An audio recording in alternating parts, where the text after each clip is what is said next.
नमस्कार दोस्तों, आप सभी का आपके अपने YouTube चैनल पर मैं स्वागत करता हूं। जैसा कि आपको पता है कि आपके लिए आपके YouTube में एक बेहतरीन सीरीज चल रही है जो कि है राज दर्शन सीरीज। कौन सी है? राज दर्शन सीरीज है। इस सीरीज के माध्यम से आपको सिर्फ 10 मिनट देना है और आपको एक बेहतरीन फैक्ट मिलेगा जो कि इम्पोर्टेंट है। जैसे रेलवे एग्जाम हो गया, विभिन्न प्रतियोगी परीक्षाएं, आप जिस भी पेपर की तैयारी कर रहे हो उसके लिए फैक्ट बेहद इम्पोर्टेंट है। सिर्फ 10 मिनट देना। 10 मिनट में आपको एक राज्य के बारे में, जैसे उसमें राष्ट्रीय उद्यान, उसके विधानमंडल, राजधानी, सीएम साहब, राज्यपाल साहब, बाघ अभ्यारण्य, राष्ट्रीय उद्यान, पहाड़ियाँ, जो कुछ भी है समस्त जानकारी आपको यहाँ पर मिलने वाली है। उससे पहले आप चैनल पर नए हैं तो चैनल को सब्सक्राइब कर लीजिए और अपने मित्रों के साथ अवश्य शेयर कर दीजिएगा। अभी तक हमारे लगभग 18 राज्य हो चुके हैं।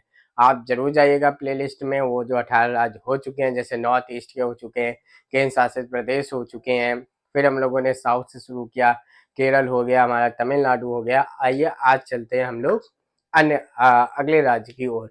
उससे पहले जो हमारे मित्र हैं उत्तर प्रदेश के, उनके लिए एक स्पेशल सीरीज पूरी हो चुकी है, उत्तर प्रदेश जिला दर्शन सीरीज। देखिए सारी बेहतरीन क्लासें आपके लिए लेके आए। अगर आप देखिए उत्तर प्रदेश जिला दर्शन, फिर राज्य दर्शन सीरीज, ये सारी चीज़ों को पढ़ लेते हैं तो आपके जो कॉन्फिडेंस है, ये सारी चीज़ें ऐसे नहीं कि आपको आ जाएंगी, आपका जो कॉन्फिडेंस है वो बहुत ज़्यादा हाई हो जाएगा। और जब कॉन्फिडेंस हाई हो जाता है तो एग्ज़ाम निकालना काफ़ी सरल हो जाता है। तो आप ध्यान रखिएगा, उसमें पूरे 75 जिले हो चुके हैं, वो भी प्ले लिस्ट में पड़ा। उत्तर प्रदेश जिला दर्शन सीरीज में पूरे 75 जिले, उनको भी जरूर जाकर देखें। चलिए शुरुआत करते हैं, सिर्फ 10 मिनट। और ध्यान रखिएगा, एक नया राज्य, एक नया राज्य देखिए मैप के साथ आपके सामने प्रस्तुत है। वो कौन सा नया राज्य है? ध्यान रखिएगा, वो राज्य है आज आपका कर्नाटक। कौन सा है? ध्यान रखिएगा, कर्नाटक। मैप आपके सामने ले आए ताकि आपको कोई भी दिक्कत ना हो। राज्य कौन सा है? कर्नाटक है। राजधानी यहाँ की आपको पता है कौन सी है? बेंगलोर है। ये देखिए यहाँ पर ये जो राजधानी आपको दिख रहा है, ये वाला क्षेत्र कौन सा है? ये है बेंगलोर का राजधानी। ये वाला कौन सा है? ध्यान रखना, ये इसके बगल में स्टेट है। ये कौन सा है? केरल है। ये छोटा सा स्टेट दिख रहा है, ये कौन सा? ध्यान रखना, ये गोवा है। ये वाला जो दिख रहा है, ये ध्यान रखना, ये है महाराष्ट्र का। कौन सा है? महाराष्ट्र का है। ठीक है। ये ये वाला कौन सा? ध्यान रखना, ये ध्यान रखना, ये तेलंगाना है। ठीक है। और ये नीचे वाला कौन सा है? ये है आपका आंध्र प्रदेश। और यहाँ पर ये कौन सा है? ध्यान रखना, ये तमिलनाडु है। तो इतने राज्य स्पर्श करते हैं कौन कौन से? इस साइड हो गया केरल। ये वाला कौन सा घाट बोला जाता है? तो ध्यान रखना, ये पूर्वी घाट बोला जाता है। क्या बोला जाता है? पूर्वी घाट बोला जाता है इसको। ठीक है। ध्यान रखना, ये केरल है, ये गोवा है। ध्यान रखना, ये महाराष्ट्र है, ये तेलंगाना है, ये आंध्र प्रदेश है और ये तमिलनाडु है। इस तरीके से राज्य यहाँ पर स्थित हैं। चलिए आगे बढ़ते हैं, धीरे धीरे से इसमें फैक्ट जानते हैं। और आप जो चीज़ आपको ना पता हो आप बिल्कुल निश्चित होकर लिख लीजिएगा आप उसको। चलिए शुरुआत करते हैं। ठीक है। राज्यपाल यहाँ के कौन है? थावर चंद गहलोत हैं। ठीक है। मुख्यमंत्री कौन है? सिद्धरमैया है। ठीक है ना। कुल जिले कितने हैं? 31 है। राजकीय भाषा यहाँ की क्या है? राजकीय भाषा यहाँ की कर्नाटक है, कन्नड़ है। ध्यान रखिएगा, क्या है? कन्नड़ है। और ये पहले मैसूर राज्य कहलाता था। कर्नाटक जो था वो पहले मैसूर राज्य कहलाता था।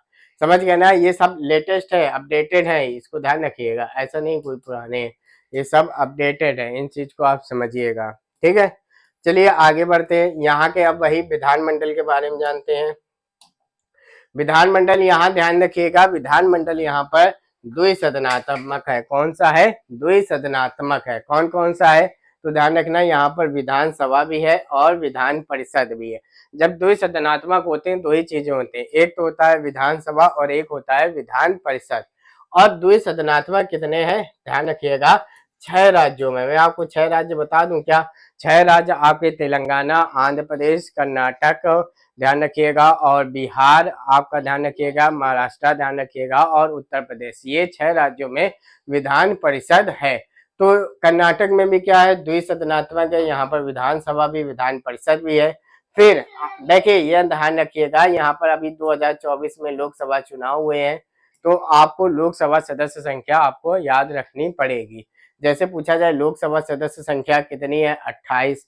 राज्यसभा सदस्य संख्या कितनी है? 12। विधान परिषद सदस्य संख्या कितनी है? 75 है। और विधान परिषद विधानसभा कितनी है? 224 है। तो ये सारी चीजें आपको याद होनी चाहिए। जैसे लोकसभा चुनाव में 28, राज्यसभा 12, ठीक है ना, विधान परिषद 75 और विधानसभा के 224 सदस्य यहाँ पर हैं। आगे बढ़ते हैं। आगे ध्यान रखिएगा, वर्ष 1902 में, ठीक है, वर्ष 1902 में शिव समुद्रम में एशिया का पहला जल विद्युत संयंत्र स्थापित किया गया था। ऐसे प्रश्न बने कि कब कहां पर जल विद्युत संयंत्र पहली बार स्थापित किया गया? कर्नाटक में स्थापित किया, शिव समुद्रम में स्थापित किया गया। अभी शिव समुद्रम आगे भी मिलेगा, ये कौन सी नदी पर स्थित है? प्रमुख जनजातियां ध्यान रखिएगा, बेहद इंपॉर्टेंट है। चेचू आप ध्यान रखिएगा, बरदा भी आप ध्यान रखिएगा। कौन कौन से? चेचू और बरदा। चेचू बहुत इंपॉर्टेंट है, बहुत बार पूछी गई है। जनजातियों को थोड़ा सा ध्यान से समझे। प्रमुख यहाँ का लोक नृत्य ध्यान रखिएगा, यक्षगान है। कौन सा है? यक्षगान यहाँ का लोक नृत्य है। भारत के सिलिकॉन वैली किसको कहा जाता है? बंगलुरु को कहा जाता है। और बंगलुरु कर्नाटक राज्य की राजधानी है। राष्ट्रीय अंतरिक्ष प्रयोगशाला भी कहाँ पर स्थित है? ध्यान रखिएगा, ये भी बेंगलुरु में स्थित है। यहीं पर आपको पता है इसरो का भी मुख्यालय बेंगलुरु में स्थित है। आगे बढ़ते हैं। आगे देखिए सारी चीजें कवर की जा रही हैं। जैसे आपसे पूछा जाए कि कैंपागोडा अंतरराष्ट्रीय हवाई अड्डा कहाँ पर है? जैसे आपसे पूछा जाए कैंपागोडा अंतरराष्ट्रीय हवाई अड्डा कहाँ पर है, तो ये बेंगलोर का है। ये प्रश्न पूछे जाते हैं वनडे एग्जाम में और रेलवे में, तो बहुत ज्यादा पूछे जाते हैं। यहाँ का उच्च न्यायालय यानी हाई कोर्ट बेंगलोर उच्च न्यायालय है, बेंगलोर में इसकी पीठ है।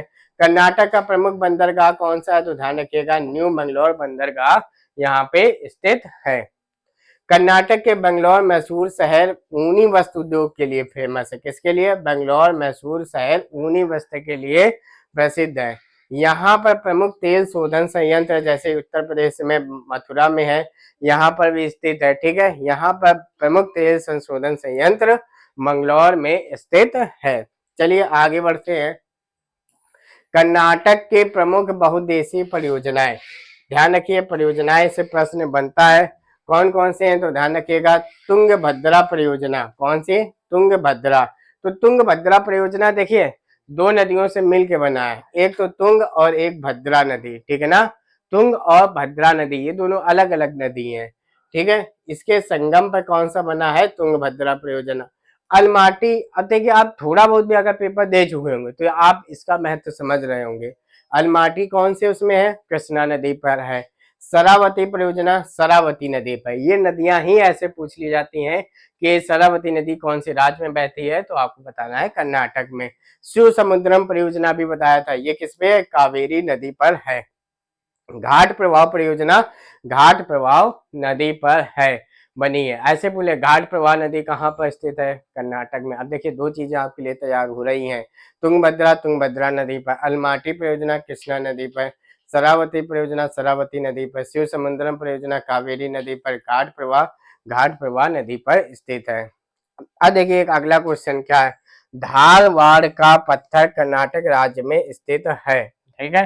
धारवाड़ का पर्वत, ठीक है ना, धारवाड़ का पर्वत कहाँ पर? कर्नाटक में स्थित है, जो रूपांतरित शैलों से बना हुआ है। और इस पठार की, ठीक है ना, यहाँ पर लिख लिया धारवाड़ का पठार कर्नाटक राज्य में स्थित है और रूपांतरित शैल से बना हुआ इस पठार के पश्चिमी भाग में बाबा भूदान की पहाड़ियां, बस यही फैक्ट मुझको बताना था, बाबा भूदान की पहाड़ियां तथा ब्रह्मगिरी की पहाड़ियां स्थित हैं।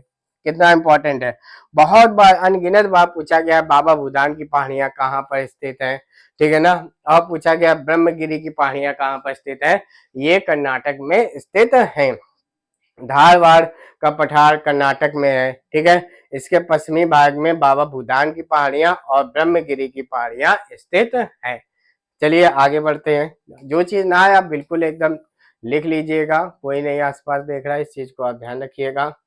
चलिए आगे बढ़ते हैं, प्रमुख नदियों के बारे में चर्चा कर लेते हैं। किसके? प्रमुख नदियों के बारे में हम लोग चर्चा कर लेते हैं। कौन सी? सबसे पहले शरावती नदी है। कौन सी है? शरावती नदी है। यह नदी कर्नाटक के शिमोगा जिले से, कहाँ पर? शिमोगा जिले से निकलती है और गरसोप्पा जलप्रपात इसी नदी पर स्थित है। देखिए कहाँ पर है? सबसे पहले शरावती नदी, ठीक है, ये कहाँ पर है? शिमोगा जिले में है। गरसोप्पा जलप्रपात इसी पर है, जिसे जोंग जलप्रपात कहा जाता है। किसको? जोंग जलप्रपात के नाम से जाना जाता है। तो ध्यान रखिएगा, मैंने क्या क्या बताया, यहाँ पे मैंने स्पेस लिखा, मैं लिखा दे रहा हूँ। एक तो मैंने बताया शरावती नदी, ठीक है ना, शिमोगा जिले से निकलती है, नहीं याद रखना है, यहाँ पर याद रखना है गरसोप्पा, ठीक है ना, गरसोप्पा जलप्रपात इसी में स्थित है, ठीक है, जिसको जोंग भी कहा जाता है। फिर आता है देखिए कावेरी नदी। कौन सा? कावेरी नदी। यह नदी कर्नाटक को कुडंग जिले से ब्रह्मगिरी पहाड़ियों से निकलती है। कहाँ से निकलती है? ब्रह्मगिरी। मैंने अभी पीछे बताया धारवाड़ का पठार है, वहां पर बाबा भूदान की पहाड़ी और ब्रह्मगिरी पहाड़ी स्थित है, और उसी ब्रह्मगिरी पहाड़ी से कावेरी नदी का उद्गम होता है, जिसकी लंबाई 800 किलोमीटर है। बस ये बताना है, ठीक है। पहाड़ी से नीचे उतरते पश्चात कावेरी नदी दक्कन के पठार में प्रभावित होती है। कहाँ के? दक्कन के पठार में प्रभावित होती है, जहां पर शिव समुद्रम एवं श्रीरंगपट्टनम द्वीप का निर्माण करती है। बेहद इंपॉर्टेंट है, ये पूछा जाता है कि शिव समुद्रम जो द्वीप है कौन सी नदी निर्माण करती है, और जैसे श्रीरंगपट्टनम द्वीप है कौन सी नदी निर्माण करती है, ये सारी चीजें पूछी जाती हैं, ठीक है। यह प्रायद्वीपी भारत की सदा नीरा नदी है। देखिए सदा नीरा नदी तो नॉर्मली उत्तर भारत में कहा जाता है, लेकिन ये क्या है, ये जो नदी स्थित है ये प्रायद्वीपी भारत की सदा नीरा नदी है, ठीक है, क्योंकि इसमें दक्षिण पश्चिमी मानसून यानी कि गर्मी से तथा उत्तर पूर्वी मानसून यानी सर्दी से वर्षा प्राप्त होती है। लगभग यहाँ पर क्या होता रहता है, पानी होता रहता है, तो ये सदा नीरा नदी यहाँ पर है, ठीक है ना। सदा नीरा यानी कि वर्ष भर पानी रहता है, क्योंकि इसे को दोनों मानसून से वर्षा मिलती है। कावेरी नदी पर शिव समुद्रम जलप्रपात स्थित है। तो अब तो शिव समुद्रम से परिचय, शिव समुद्रम कावेरी, चाहे आपका द्वीप हो चाहे जलप्रपात हो कुछ भी हो, बस ये ध्यान रखिएगा जो गरसोप्पा जलप्रपात है और जो जोंग जलप्रपात है वो शरावती नदी पर स्थित है, ठीक है। चलिए आगे बढ़ते हैं। इसकी महत्वपूर्ण सहायक नदी किसकी? कावेरी की महत्वपूर्ण सहायक नदी भवानी और अमरावती है। कौन कौन सी है? ध्यान रखना, भवानी और अमरावती है। अब देखिए अगला फैक्ट, भारत का सबसे ऊंचा जलप्रपात कर्नाटक के शिमोगा जिले में कुंचिकल में है, ठीक है ना। और ध्यान रखिएगा कुंचिकल जलप्रपात है, वहां पर गरसोप्पा जोंग बताया था जो कि शरावती नदी पे था, बहुत पहले वो भी ऊंचा था, लेकिन वर्तमान में ये है, ठीक है ना। कुंचिकल जलप्रपात है, इसकी ऊंचाई लगभग 455 मीटर है और ये वाराही नदी पर स्थित है। कहाँ पे? ध्यान रखना, वाराही नदी पर स्थित है। कौन सा? तो ध्यान रखना कुंचिकल वाटरफॉल, कुंचिकल जलप्रपात, ठीक है, ये चीजें आपको ध्यान रखनी है।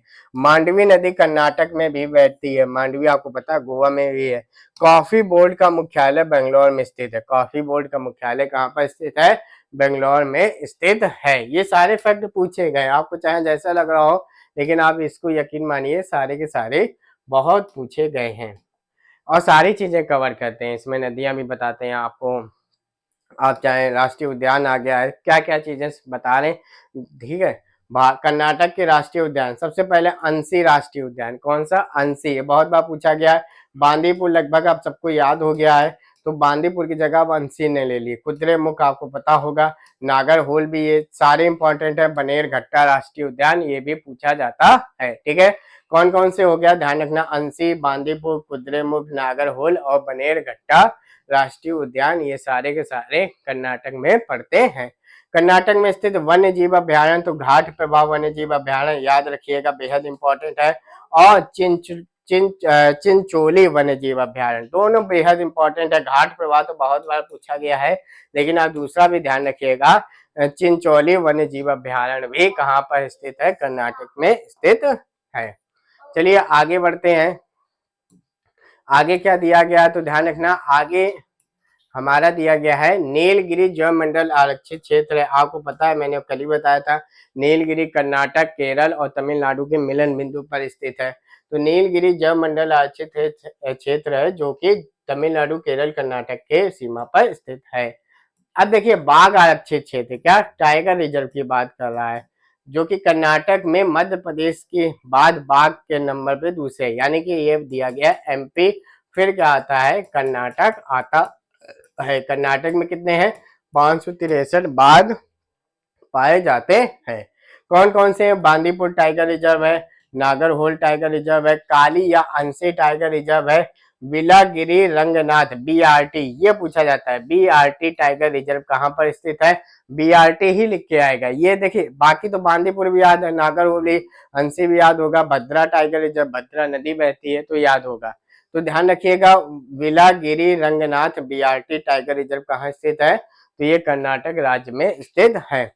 और कर्नाटक में स्थित माइक क्षेत्र, माइक यानी कि माइक, ध्यान रखिएगा, मॉनिटर ऑफ किलिंग इलीगल, देखिए माइक MIKE, ठीक है ना, monitoring of illegal killing elephant, यानी कि हाथी रिजर्व क्षेत्र कौन सा है, तो ध्यान रखना वो है मैसूर। ध्यान रखिएगा, बेहद इंपॉर्टेंट है कि जो माइक क्षेत्र है वो कौन सा है, वो है कौन सा, मैसूर है। और माइक का फुल फॉर्म भी, monitoring of illegal killing elephant, 12 अगस्त विश्व हाथी दिवस होता है। कर्नाटक का परमाणु ऊर्जा कार्यशील केंद्र कौन सा है, तो ध्यान रखिएगा वह है कैगा। कौन सा है, कर्नाटक का कैगा, कैगा कर्नाटक, कैगा, कैगा मीन्स कर्नाटक, तो ये परमाणु ऊर्जा संयंत्र भी है। कोलार खान, ध्यान रखिएगा, आपको पता है कोलार खान, KGF का फुल फॉर्म जानते हैं क्या होता है, कोलार गोल्ड फील्ड, तो वही कोलार खान मैसूर, हट्टी खान रायचूर कर्नाटक की प्रमुख सोने की खान है, ठीक है ना। एक तो हो गया KGF, आपको याद ही होगा कोलार खान, और दूसरा है हट्टी खान, ठीक है ना, HT, हट्टी खान, HK, कुछ भी का नाम दे दो, ये रायचूर में स्थित है कर्नाटक में। कर्नाटक के लोक नृत्य मुख्य रूप से यक्षगान है, एक तो बता ही दिया मैंने यक्षगान है, एक गुल्लू कुनीथा, ध्यान रखना, यक्षगान और गुल्लू कनीथा यहाँ का ये क्या है, लोक नृत्य है। रंगन ठिट्टू पक्षी विहार, मैसूर कर्नाटक, ठीक है ना, रंगन ठिट्टू पक्षी विहार मैसूर कर्नाटक में स्थित है। ये ध्यान रखिएगा, ये इंपॉर्टेंट है, ये बहुत बार पूछा गया है, ठीक है। आगे बढ़ते हैं, आगे देखिए क्या है, ब्लू फ्लैग बीच, ये मैंने आपको बताया था, कल भी बताया था कि ब्लू फ्लैग बीच उनको दिया जाता है जो साफ सुथरे हैं, जो एनवायरनमेंट के हिसाब से हैं। 12 भारत में स्थित है, कौन सा, कासरगोड बीच है और पादुबिद्री बीच है, ये कर्नाटक में बीच है जिनको ब्लू फ्लैग बीच स्थित है। प्रमुख मंदिर की बात करें तो विठल मंदिर, विरूपाक्ष मंदिर, मल्लिकार्जुन मंदिर, ये कर्नाटक में स्थित है। तो इतनी जो हमारी जानकारी थी जो कर्नाटक राज्य की थी, बेहद इसमें क्या चीज नहीं कवर की गई, सारी चीजें आपको बताई गई है, सारी चीजें बेहद इंपॉर्टेंट है आपके जो भी वनडे एग्जाम है उन सभी के लिए, ये सारी चीजें बेहद इंपॉर्टेंट, चाहे वो राष्ट्रीय उद्यान हो, चाहे वो आपका वन्य जीव अभ्यारण्य, जो कुछ वो सारे इंपॉर्टेंट है। उम्मीद है आपको ये क्लास अच्छी लग रही होगी, अगर आपको ये अच्छी लग रही है तो अपने मित्रों को अवश्य बताएं और अपने विचारों को आप टेलीग्राम के माध्यम से रख सकते हैं। धन्यवाद।